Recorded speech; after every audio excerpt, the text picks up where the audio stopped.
അനുഗ്രഹിക്കപ്പെട്ട ഒരു മീറ്റിംഗ് ആണ് ഇവിടെ നടന്നുകൊണ്ടിരിക്കുന്നത്. വളരെ നല്ല നല്ല പ്രോഗ്രാംസുകൾ ഇവിടെ കാണുവാൻ കഴിയുന്നു. ദൈവത്തിന് സ്തോത്രം ചെയ്യുന്നു. ആമേൻ. ബാഗിന് വേണ്ടിയുള്ള അതിനുവേണ്ടി തന്നെ വന്നവർ കുറച്ചു പേരുണ്ട്, അല്ലാതെ വന്നവരുണ്ട്. അങ്ങനെ വിവിധ നിലകളിൽ ഈ മീറ്റിംഗിൽ ജോയിൻ ചെയ്തിരിക്കുന്ന എല്ലാവരെയും ഓർത്ത് ദൈവത്തെ സ്തുതിക്കുകയാണ്. ഞാൻ അധികം സമയം കളയാതെ തന്നെ തിരുവചന ഭാഗത്തേക്ക് തന്നെ നമുക്ക് പോകാം. ലൂക്കോസിന്റെ സുവിശേഷം 19-ാം അധ്യായം അതിന്റെ 3-ാം വാക്യം ആരെങ്കിലും ഒന്ന് വായിച്ചു കേൾപ്പിക്കാം. യേശു ഇങ്ങനെയുള്ളവൻ എന്ന് കാണുവാൻ ശ്രമിച്ചു. വളർച്ചയിൽ കുറിയവനാകൊണ്ട് പുരുഷാരം നിമിത്തം കഴിഞ്ഞില്ല. എന്നാറെ അവൻ മുന്നോട്ടോടി അവനെ കണ്ടതിന് ഒരു 3-ാം വാക്യം വായിച്ചു. ദൈവത്തിന് സ്തോത്രം ചെയ്യുന്നു. ആമേൻ. യേശു എങ്ങനെയുള്ളവൻ എന്ന് ആമേൻ കാണുവാൻ ആഗ്രഹിച്ചു. ആര്? സക്കായി അല്ലെ? ദൈവത്തിന് സ്തോത്രം ചെയ്യുന്നു. യേശു എങ്ങനെയുള്ളവനാണ്? യേശു ആരാണ്? ഈ നാളുകളിൽ മോളിയാൻറ്റി വളരെ അനുഗ്രഹിക്കപ്പെട്ട നിലയിൽ ബൈബിൾ ക്ലാസ് എടുത്തുകൊണ്ടിരിക്കുന്നു. അല്പം മുമ്പേ പറഞ്ഞ ഒരു വാക്യം നമുക്ക് ഓർമ്മയുണ്ടല്ലേ? മത്തായിയുടെ സുവിശേഷം മോളിയാൻറ്റി പ്രത്യേകം ഓർപ്പിച്ചു, 18-14 അല്ലെ? ഈ ചെറിയവരിൽ ഒരുവൻ പോലും നശിച്ചു പോകുന്നത് ആമേൻ പിതാവിന് ദൈവത്തിന് ഇഷ്ടമല്ല. ആകയാൽ എന്ന് പറഞ്ഞുകൊണ്ടാ കാര്യം. അതിന്റെ മുകളിൽ ഒരു ഭാഗം പറയുന്നുണ്ട്, ഒരു വ്യക്തിക്ക് 100 ആട് ഉണ്ടെന്നിരിക്കട്ടെ, അതിൽ ഒന്ന് നഷ്ടപ്പെട്ടു പോയാൽ അതിനെ തേടി ചെല്ലുകയും അതിനെ കിട്ടിക്കഴിയുമ്പോഴുള്ള സന്തോഷവും അല്ലെ ദൈവത്തിന്. അത് യേശു ക്രിസ്തുവിന്റെ അതൊരു ഈ ഭൂമിയിൽ വന്നതിന്റെ ഉദ്ദേശത്തിന്റെ ഏറ്റവും വലിയൊരു കാണാതെ പോയതിനെ തിരഞ്ഞു രക്ഷിപ്പാനല്ലോ മനുഷ്യപുത്രൻ ഈ ഭൂമിയിൽ വന്നത്. വളരെ യേശുക്രിസ്തുവിനെ കുറിച്ചുള്ള വലിയൊരു വെളിപ്പാടാണ്. അപ്പൊ യേശുക്രിസ്തു ഇവിടെ നമ്മൾ കാണുന്നത് യെരിഹോവിൽ യേശുക്രിസ്തു എത്തി അതിലേക്ക് കടന്നു പോകുമ്പോൾ ചുങ്കക്കാരിൽ പ്രമാണിയാണ് ഇദ്ദേഹം. ധനവാനും എന്ന് പറയുന്ന ഒരു സക്കായി ധനവാനാണ്. ആമേൻ. ഇതിന്റെ 19-ാം അധ്യായത്തിന്റെ 1 തൊട്ട് 10 വരെയുള്ള വാക്യങ്ങൾ വായിക്കുമ്പോൾ, ഒരു 9 വരെയുള്ള വാക്യങ്ങൾ വായിക്കുമ്പോൾ നമുക്ക് അവിടെ ഒരു ചിത്രം കാണും. സമൂഹത്തിൽ ഒറ്റപ്പെട്ടു പോയ, സമൂഹത്തിൽ നിന്ദിക്കപ്പെട്ട, വളരെ നിരാശയോടെ ജീവിക്കുന്ന, സ്വന്തം സമൂഹത്തിൽ ആരും അംഗീകരിക്കാത്ത ഒരു വ്യക്തിയുടെ ജീവിതത്തിന്റെ ഒരു പ്രധാന ഭാഗമാണ് ഇവിടെ എഴുതിയിരിക്കുന്നത്. അദ്ദേഹത്തിന്റെ ജീവിതത്തിൽ ആമേൻ റോമൻ ഗവൺമെന്റിന് വേണ്ടി അദ്ദേഹം അതിനകത്ത് നമ്മൾ വായിക്കുമ്പോൾ നമുക്ക് കാണുന്നത് അദ്ദേഹം ആരാണ്? അദ്ദേഹം ചുങ്കം പിരിവുകാരനാണ് അല്ലെ? ചുങ്കം പിരിവാൻ. ഈ ആർക്കാണ് ചുങ്കം പിരിച്ചുകൊണ്ടിരുന്നത്? ആമേൻ. ഈ യഹൂദിയ ഈ ദേശം റോമ ഗവൺമെന്റ് ഭരിച്ചിരുന്ന ഒരു കാലം ഉണ്ടായിരുന്നു. ഈ റോമൻ ഗവൺമെന്റ് ആരാണ്?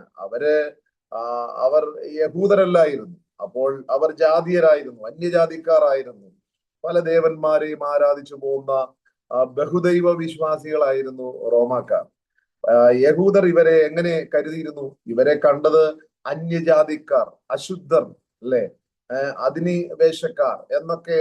ഈ യഹൂദിയിലുള്ള യഹൂദന്മാരൊക്കെ അങ്ങനെയാണ് ഇവരെ കണ്ടിരുന്നത്. പക്ഷേ ഈ ദേശത്ത് റോമൻ ഗവൺമെന്റ് രാജ്യം ഭരിക്കുമ്പോൾ അവിടെയുള്ള യഹൂദന്മാരിൽ നിന്ന് തന്നെ ചിലരെ ഈ ചുങ്കം പിരിക്കാനായിട്ട് അവരെ ആക്കി വെച്ചു. അവർക്ക് ശമ്പളം കൊടുത്തു, അങ്ങനെ ഉദ്യോഗസ്ഥരാക്കി വെച്ചു.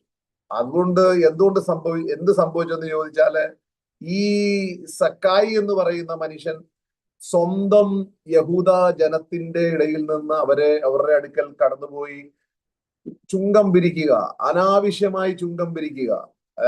ഏത് കാര്യത്തിനും ആമേൻ നിയമവിരുദ്ധമായിട്ടാണേലും പല രീതിയിലും റോമൻ ഗവൺമെന്റിന് പൈസ പിരിക്കുമ്പോൾ തന്നെ തങ്ങൾക്ക് വേണ്ടിയും അന്യായമായി പൈസ സമ്പാദിച്ചു കൊണ്ടിരുന്ന അനേകരെ അവരെ പീഡിപ്പിക്കുന്ന തരത്തിലുള്ള ഇല്ലായ്മക്കാരെ പോലും വിടാതെ പൈസ സമ്പാദിച്ചു കൊണ്ടിരുന്ന ഒരു കൂട്ടരാണ് ചുങ്കം പിരിവുകാരെന്ന് പറയുന്നത്. അപ്പോ ആ ചുങ്കം പിരിവുകാരിൽ പ്രധാനിയായിരുന്നു നമ്മുടെ ഈ 19-ാം അധ്യായത്തിൽ കാണുന്ന സക്കായി. പക്ഷേ അദ്ദേഹം അപ്പൊ ഇങ്ങനെ റോമൻ ഗവൺമെന്റിന് വേണ്ടി ചുങ്കം പിരിക്കുന്നത് കൊണ്ട് ഈ യഹൂദനായിരിക്കുന്ന സക്കായി യഹൂദന്മാരുടെ ഇടയിലെ അവരുടെ കണ്ണിന്റെ കരടായി മാറി. കാര്യം അന്യായമായി പൈസ പിരിക്കുക അങ്ങനെയുള്ളതായിരിക്കുന്നത് വന്നപ്പോ അന്നത്തെ യഹൂദന്മാർ ഈ സക്കായിയെ ഇവനൊരു പാപിയാണ്, ഇവൻ ഇവൻ ഇവൻ നല്ല മനുഷ്യനല്ല, അവൻ ഒറ്റപ്പെടുത്തി, അവൻ ഒരു മോശം രീതിയിൽ പൈസ സമ്പാദിക്കുന്ന വ്യക്തി, അങ്ങനെയൊക്കെ കണ്ട് അദ്ദേഹത്തെ ഒറ്റപ്പെടുത്തി. അങ്ങനെ ഇരിക്കുമ്പോഴാണ് അദ്ദേഹത്തിന്റെ മനസ്സിൽ അതിലെ യേശു ക്രിസ്തുവും കൂട്ടരുമായിട്ട് ഇങ്ങനെ വരുന്നത് താൻ കേട്ടപ്പോ തന്റെ ജീവിതത്തിൽ ഒരു ആഗ്രഹം ഉണ്ടായി. എന്താ? യേശു എങ്ങനെയുള്ളവനെന്ന് കണ്ടാലോ, അല്ലെ? ദൈവത്തിന് സ്തോത്രം ചെയ്യുന്നു. ഇന്ന് ഈ ഗ്രൂപ്പിൽ ആരെങ്കിലും ഇതൊന്ന് നമുക്കൊന്ന് കണ്ടുകളയാം, ഇതെങ്ങനെയാണ് ഈ ലൈറ്റ് ഹൗസ് പ്രയർ മീറ്റിംഗ് ഒന്ന് കണ്ടുകളയാം എന്ന് പറഞ്ഞ് അങ്ങനെ വന്നവരും കാണുമായിരിക്കും, അല്ലെ? ആമേൻ. ദൈവത്തിന് സ്തോത്രം ചെയ്യുന്നു. അപ്പൊ ഈ സക്കായി സമൂഹത്തിൽ ഒറ്റപ്പെട്ടു, സ്വന്തം ആൾക്കാരുടെ ഇടയിൽ നിന്ദിക്കപ്പെട്ടവനായി, പാപി എന്ന് മുദ്ര കുത്തിയ ധനവാനാണ്, അല്ലെ? ധനവാൻ എന്നും കൂടെയാണ് പറയുന്നത്. അദ്ദേഹത്തിന് പൈസയ്ക്കൊന്നും കുറവില്ല, പക്ഷേ അദ്ദേഹം സമൂഹത്തിൽ ഒറ്റപ്പെട്ടവനാണ്. അതെങ്കിലും അദ്ദേഹം യേശുവിനെ ഒന്ന് കാണാൻ താൻ ആഗ്രഹിക്കുക. വലിയൊരു സന്തോഷത്തിന്റെ ഒരു ഒരു ഒരു കഥയാണ് ഇതിനകത്ത് നമുക്ക് പഠിക്കാൻ കഴിയുന്നത്. താൻ യേശു എങ്ങനെയുള്ളവനെന്ന് കാണാൻ ആഗ്രഹിച്ചു. പക്ഷെ അവിടെ വായിക്കുന്നത് അവൻ വളർച്ചയിൽ കുറിയവനാകൊണ്ട് പുരുഷാരം നിമിത്തം കഴിഞ്ഞില്ല. യേശുവിനെ കാണാൻ ആഗ്രഹമുണ്ട്, യേശു എങ്ങനെയുള്ളവനാണെന്ന് അറിയാനുണ്ട്, അല്ലെ? ആഗ്രഹമുണ്ട്. യേശു എങ്ങനെയുള്ളവനാണ്? യേശു ആരാണ്? യേശു എങ്ങനെയുള്ളവനാണ്? ആമേൻ. യേശു സ്നേഹവാനാണ്, അല്ലെ? യേശു ദൈവമായതുകൊണ്ട് ദൈവം സ്നേഹമാണ്, അല്ലെ? ദൈവത്തിന്റെ സ്നേഹമാണ് യേശു ക്രിസ്തു. അല്പം മുൻപേ മോളി ആന്റി പറഞ്ഞതുപോലെ നമ്മളെ സ്നേഹിച്ച്, അല്ലെ? ദൈവത്തിന് സ്തോത്രം ചെയ്യുന്നു. അവൻ സ്വർഗം വിട്ട് താണഭൂമിയിലേക്ക് ഇറങ്ങി വന്ന് നമ്മളെ സ്നേഹിച്ച് തന്റെ ജീവനെ തന്ന് സ്നേഹിച്ച യേശു ക്രിസ്തുവിന്റെ മഹാസ്നേഹം. അപ്പം യേശു ദൈവമായതുകൊണ്ട് യേശു സ്നേഹമാണ്, അല്ലെ? രണ്ട്, യേശു കരുണയുള്ളവരാണ്, അല്ലെ? യേശു കരുണയുള്ളവനാണ്. എല്ലാവരെയും, പാപികളെയും അല്ലാത്ത ഒറ്റപ്പെട്ടവരെയും തള്ളപ്പെട്ടവരെയും അവരോടൊക്കെ കരുണ കാണിക്കുന്നവനാണ്. ആമേൻ. ദൈവത്തിന് സ്തോത്രം ചെയ്യുന്നു. ഈ നമ്മുടെ ലൈറ്റ് ഹൗസ് പ്രയർ ഗ്രൂപ്പ് ഇത് അനേകർക്ക് കരുണ കാണിക്കുന്ന ഒരു ഗ്രൂപ്പാണ്, അനേകരുടെ കണ്ണ് നീർ തുടയ്ക്കുന്ന ഒരു ഗ്രൂപ്പാണ്. അപ്പൊ അതുകൊണ്ട് തന്നെ അനേകർക്ക് ഇത് വളരെ സന്തോഷമാണ് ഇവിടെ ഇതിനകത്ത് കയറി വരുന്നത് തന്നെ. അപ്പോ യേശു ക്രിസ്തു കരുണയുള്ളവനാണ്. യേശു ക്രിസ്തു സത്യത്തിന്റെ മാർഗം കാട്ടിത്തരാൻ വന്നതാണ്, അല്ലെ? യേശു ക്രിസ്തു ആരാണ്? ഞാൻ തന്നെ വഴിയും സത്യവും ജീവനും. ലോകത്തിൽ ഒരു വ്യക്തി പോലും, എല്ലാവരും പറഞ്ഞിട്ടുണ്ട് അതാണ് സത്യം, കൈ ചൂണ്ടിക്കൊണ്ട് അവിടെയാണ് സത്യം എന്ന് പറയും. പക്ഷെ യേശു ക്രിസ്തു ഈ ഭൂമിയിൽ വന്നിട്ട് നെഞ്ചത്ത് കൈവച്ചിട്ട് പറഞ്ഞു, ഞാൻ തന്നെയാണ് വഴി, ഞാൻ തന്നെയാണ് സത്യം, ഞാൻ തന്നെയാണ് ജീവൻ. നിങ്ങൾ എന്തിനു വേണ്ടിയാണ് ഇവിടെ ഈ ഭൂമിയിൽ അലയുന്നത്? ആരെ തേടിയാണ്? സത്യത്തെ തേടി പോകുന്നു. ഇതാ സത്യം ഞാനാണ്. നിങ്ങൾ എങ്ങോട്ടാണ് ഈ ഓടി മലകൾ കയറുന്നു, എന്തെല്ലാം കാര്യങ്ങൾ ചെയ്യുന്നു? അതിന്റെ വഴി ഞാനാണ്. നിങ്ങൾക്ക് എന്താണ് ആവശ്യം? സ്വർഗമാണോ? നിത്യജീവനാണോ? അതെ, ഞാനാണ്. ഞാൻ തന്നെ പുനരുത്ഥാനവും ജീവനുമാണ്. എന്നിൽ വിശ്വസിക്കുന്നവൻ മരിച്ചാലും ജീവിക്കും. അതുകൊണ്ട് മാത്രമല്ല, ജീവനോടിരുന്ന് എന്നിൽ വിശ്വസിക്കുന്നവൻ ഒരു നാളും മരിക്കയില്ല, നിത്യജീവൻ നൽകുന്നവനാണ്, അല്ലെ? അവന് പാപികളുടെ രക്ഷകനാണ്, അല്ലെ? പാപികൾക്ക് വേണ്ടി ജീവനെ തന്ന് ആത്മാവിന്റെ രക്ഷ നൽകാൻ വന്ന പാപികളുടെ രക്ഷകൻ, താഴ്മയുടെ മാതൃക, അല്ലെ? യേശുക്രിസ്തു താഴ്മ ധരിച്ച് സ്വർഗം വിട്ട് താണഭൂമിയിലേക്ക് വന്നു തന്നെ ഏറ്റവും വലിയ താഴ്മയുടെ ഒരു ചിത്രമാണ്, അല്ലെ? ദൈവത്തിന് സ്തോത്രം ചെയ്യും. നമുക്ക് അപ്പൊ യേശു ക്രിസ്തു എങ്ങനെയുള്ളവനെന്ന് അവനൊന്ന് കാണാൻ ആഗ്രഹിച്ചപ്പോൾ സമൂഹത്തിൽ അവൻ നിൽക്കുമ്പോൾ തന്നെ സമൂഹം അവനൊരു തടസ്സമാണ്. അവിടെ പറയുന്നത് പുരുഷാരം നിമിത്തം വളരെ ആൾത്തിരക്കാണ്. ആ ആൾത്തിരക്കിന്റെ ഇടയിൽ ഇവനൊരു കുറുകിയ മനുഷ്യന്, പൊക്കം കുറഞ്ഞ മനുഷ്യനാണ്. അപ്പൊ പുരുഷാരം അവനൊരു തടസ്സമായി നിൽക്കുകയാണ്. അപ്പൊ യേശുവിനെ കാണണമെന്നും ആഗ്രഹമുണ്ട്. അപ്പം ഇവൻ ഒരൊറ്റ ചിന്ത, അവൻ എന്ത് ചെയ്തു? എനിക്ക് യേശുവിനെ ഒന്ന് കാണണം, യേശു എങ്ങനെയുള്ളവനാണ്. അപ്പോ അവരെന്ത് ചെയ്തു? അവനായിരിക്കുന്ന സമൂഹം വിട്ടു. ആ ഒരു കൂട്ടത്തിൽ നിന്ന്, അവന് തടസ്സമായി നിൽക്കുന്നതിൽ നിന്ന് അവൻ വേറിട്ടവൻ പോവുകയാണ്, അല്ലെ? ഇന്നും ഭൂമിയിൽ യേശുവിനെ നമുക്ക് അറിയണമെങ്കിൽ, കാണണമെങ്കിൽ നമുക്കൊരു വേറിട്ട ഒരു അനുഭവം ആവശ്യമാണ്. ദൈവത്തിന് സ്തോത്രം ചെയ്യുന്നു. അപ്പോ ആ പുരുഷാരം നിമിത്തം, സമൂഹം നിമിത്തം, ലോകം നിമിത്തം, ആമേൻ, ലോകം നമുക്കൊരിക്കലും ദൈവത്തിന്റെ അടുക്കൽ ചെല്ലുവാൻ അനുവദിക്കുകയല്ല. ലോകം എപ്പോഴും നമുക്ക് തടസ്സമാണ്. അദ്ദേഹം എന്ത് ചെയ്യുന്നറിയാമോ?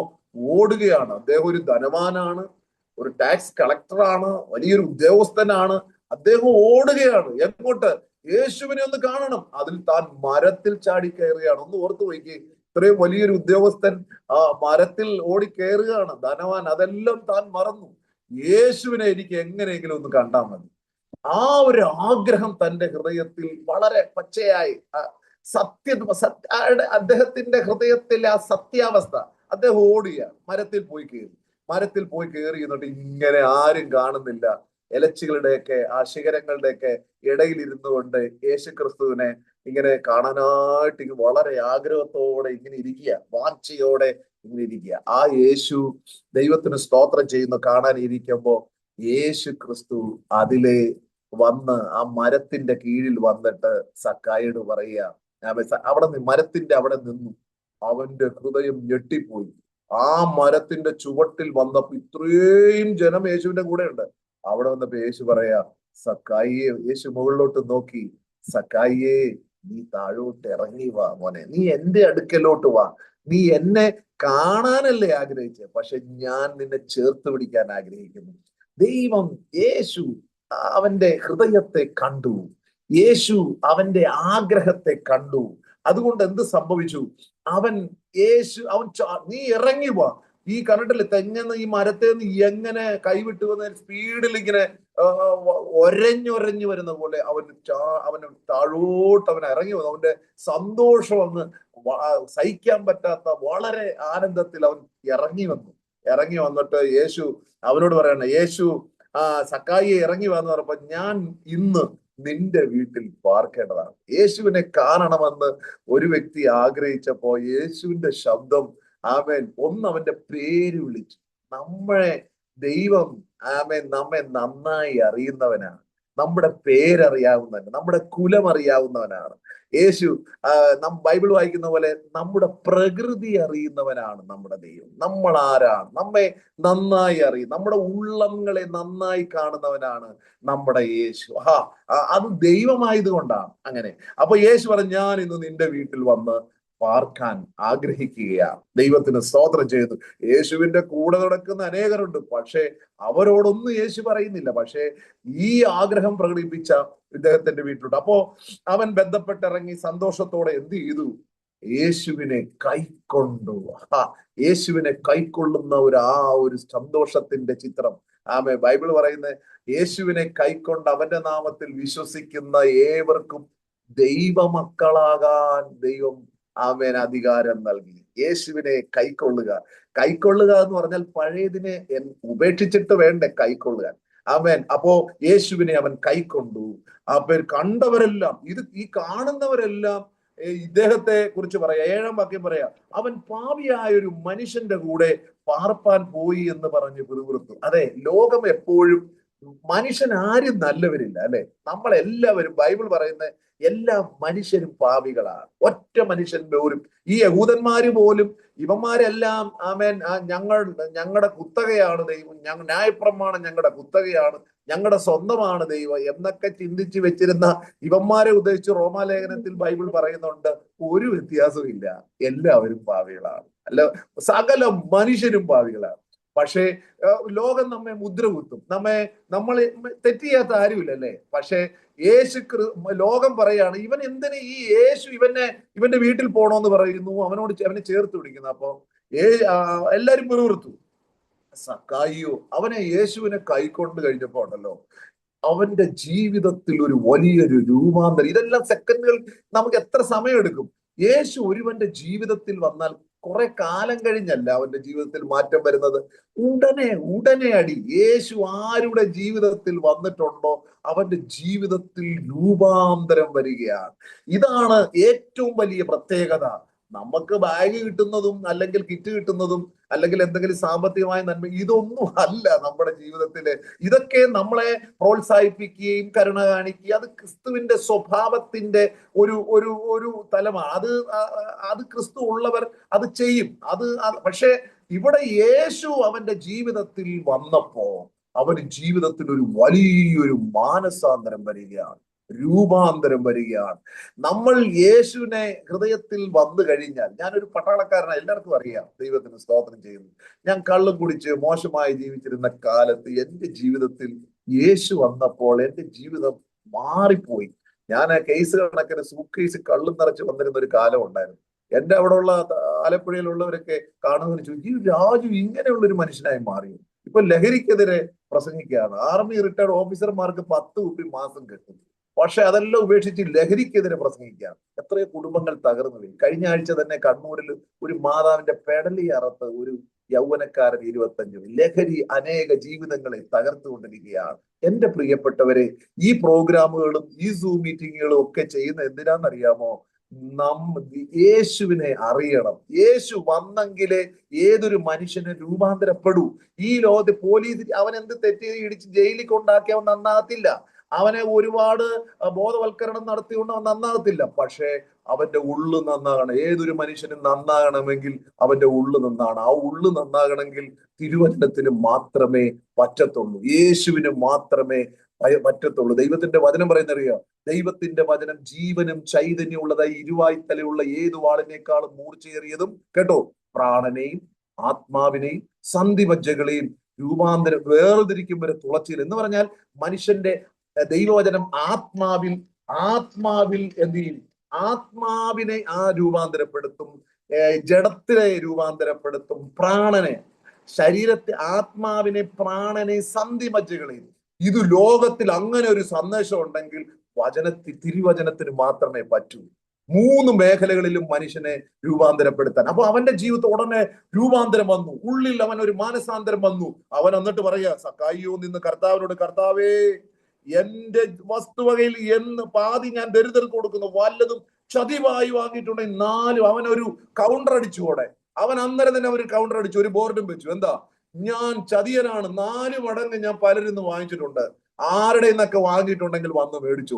ഈ യേശു വന്നാലുള്ള രഹസ്യമല്ല. യേശു ഒരുവന്റെ ജീവിതത്തിൽ വന്നാൽ അത് പുറത്തു വരും. മാനസാന്തരം വന്നാൽ, മാനസാന്തരം വന്നാൽ രഹസ്യമല്ല, അത് പുറമേ വെളിപ്പെടും.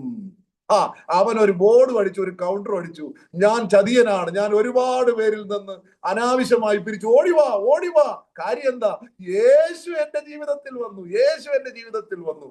അവൻ കൗണ്ടർ അടിച്ചു, മാനസാന്തരപ്പെടും. അങ്ങനെ അവൻ അത് കഴിഞ്ഞപ്പോ ഉണ്ടല്ലോ, നമ്മുടെ ജീവിതത്തിൽ യേശു വന്നിട്ടുണ്ടെങ്കിൽ ഇങ്ങനെ പ്രകടമായ എന്തെങ്കിലും യേശുവിന്റെ സ്വഭാവം നമ്മളിൽ വെളിപ്പെട്ടിട്ടുണ്ടോ? എന്നിട്ട് കർത്താവ് പറയാണ്, ആമേൻ, 4 മടങ്ങ് മടക്കി കൊടുക്കാന്ന് പറഞ്ഞപ്പോ അവൻ പറയാണ്, യേശു പറയാ, ഇവനും അബ്രഹാമിന്റെ മകനാകുന്നു. ഈ വീടിന് രക്ഷ വന്നിരിക്കുന്നു. സമയം വളരെ മുൻപോട്ട് പോയി. ദൈവത്തിന് സ്തോത്രം. ഞാൻ നിർത്താൻ ആഗ്രഹിക്കുകയാണ്. എന്റെ പ്രിയപ്പെട്ടവരെ, യേശു ഒരുവന്റെ ജീവിതത്തിൽ വന്നാൽ ഇതിനകത്ത് നിന്ദിക്കപ്പെട്ട, പരിഹസിക്കപ്പെട്ട, തള്ളപ്പെട്ട, അപമാനിക്കപ്പെട്ട, എല്ലാവരാൽ ഉപേക്ഷിക്കപ്പെട്ട, ഞാൻ രോഗിയാണ്, എന്നെ ആരും നോക്കുന്നില്ല, ഞാൻ സമൂഹത്തിൽ എന്നെ കാണാൻ കൊള്ളത്തില്ല, എനിക്ക് കഴിവില്ല, എനിക്ക് സമ്പത്തില്ല, സൗന്ദര്യമില്ല, ആരെങ്കിലും ചിന്തിക്കുന്നുണ്ടെങ്കിൽ യേശു നമ്മുടെ ജീവിതത്തിൽ വന്നിട്ടുണ്ടെങ്കിൽ നമ്മെ വിലയില്ലാത്ത, നമ്മെ വിലയുള്ളവനായി തീർക്കുന്ന ദൈവത്തിന്റെ സ്നേഹത്തിന്റെ ഒരു സന്ദേശം ഇതിനകത്ത് കിടപ്പുണ്ട്.